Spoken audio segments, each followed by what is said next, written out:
Travis Scott was only 13 years old when Astroworld shut down, but for many of us here in Houston, it still lives large in our memory. Oh, and in our hearts. So what was it really like? Now for a little trip into the time machine.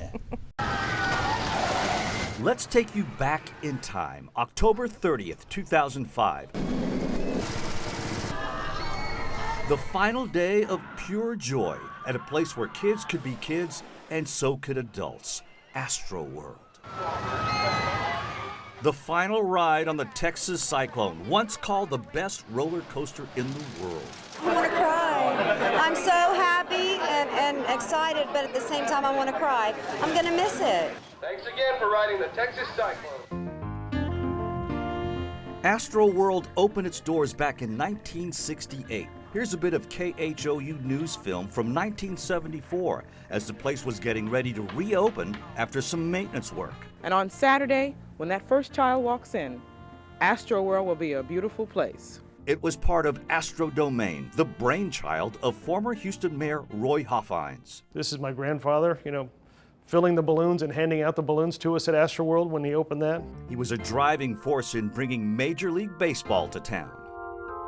For 37 years, it was the playground for millions of Houstonians and families from all over the world, with rides like the Viper, Batman the Escape,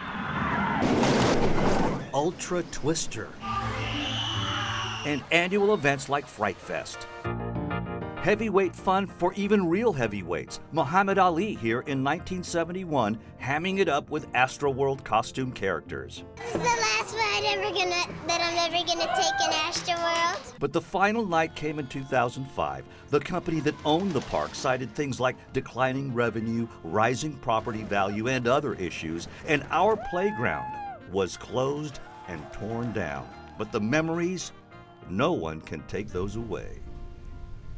Hey man, I will never forget the Texas Cyclone. I was scared to death on that thing. It looks scary. Yeah, and then there was a thing called the Southern Star Amphitheater. I saw Crosby, Stills, and Nash there, and I saw a flock of seagulls.